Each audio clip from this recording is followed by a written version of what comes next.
जहाँ तक 184(3) के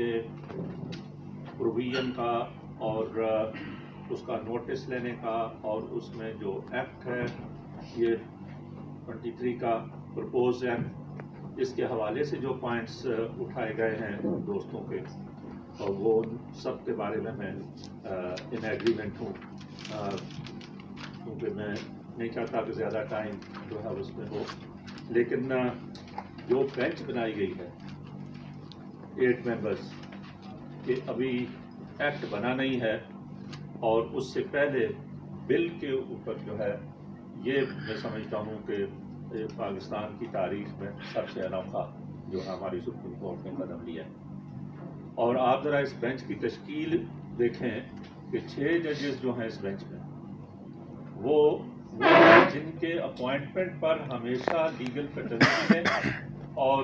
इवन जुडिशल कमीशन ने के अंदर मेंबरान ने एतराज़ किया कि ये सीनियरिटी प्रिंसिपल को बाईपास करते हुए किया गया है। कंसिस्टेंटली पाकिस्तान बार काउंसिल और हमारी conferences judicial commission of Pakistan के रूल्स की अमेंडमेंट की बात करती रही हैं कि अगर किसी सिचुएशन में सीनियरिटी प्रिंसिपल को बाईपास करना है तो क्राइटेरिया लेट डाउन होना चाहिए, जुडिशल कमीशन ऑफ पाकिस्तान के रूल्स में अमेंडमेंट होनी चाहिए। और ये हमारे कमीशन के अंदर इवन वो मेंबर्स जो जजेस सुप्रीम कोर्ट थे और हैं, उन्होंने एतराज़ात भी उठाए कि ये पिक एंड चूज है, पैकिंग ऑफ द कोर्ट है। आज ये जो कॉन्स्टिट्यूशन ऑफ बेंच 8 मेंबर्स हुई है, इसने हमारे तमाम उन बातों को साबित किया है कि ये पैकिंग ऑफ कोर्ट था और पिक एंड चूज था, अपनी मर्जी के जजेस अपॉइंट करने के सीनियरिटी प्रिंसिपल को बाईपास किया। तो हम समझते हैं कि ये सीनियर जजेस को एक्सक्लूड करते हुए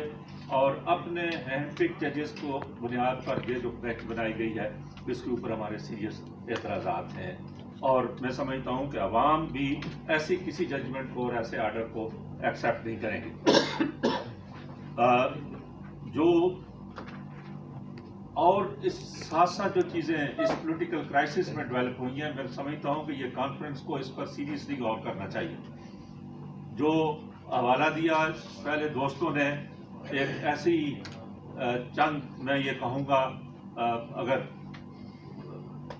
ये डिस्ग्रंटल्ड एलिमेंट्स हैं कुछ लॉयर्स के, हम उनकी सीनियरिटी की रिस्पेक्ट करते हैं, लेकिन प्रेजेंट सिचुएशन में जो राउंड टेबल कॉन्फ्रेंस की गई वो भी बदनीयती पर मबनी है। उसको इसके साथ जोड़ के देखें कि 2 दिन पहले हमारे senior retired army defence forces के ऑफिसर्स ने एक प्रेस कॉन्फ्रेंस की है और उसमें उन्होंने ये भी कहा स्टैंडली कि हाजिर सर्विस भी ऑफिसर्स हमसे एग्री करते हैं, और उसके अंदर ये कहा गया कि हम चीफ जस्टिस को सपोर्ट करते हैं, और ये कहा गया कि वो वकला जो चीफ जस्टिस को इस वक्त सपोर्ट कर रहे हैं उनके साथ हैं हम डिफेंस फोर्सेस के अफसर।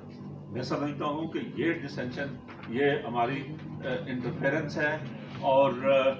ये हम किसी से ये तो नहीं अपील करेंगे कि उनका कोर्ट मार्शल किया जाए या उसके ऊपर एक्शन लिए जाए, लेकिन सीरियसली ये देखने की सिचुएशन है कि ये फोर्सेस जो एक्टिवेट हुई हुई हैं, ये हमारे पूरे कॉन्स्टिट्यूशनल सिस्टम को डीरेल करने की तरफ ले जा रही है।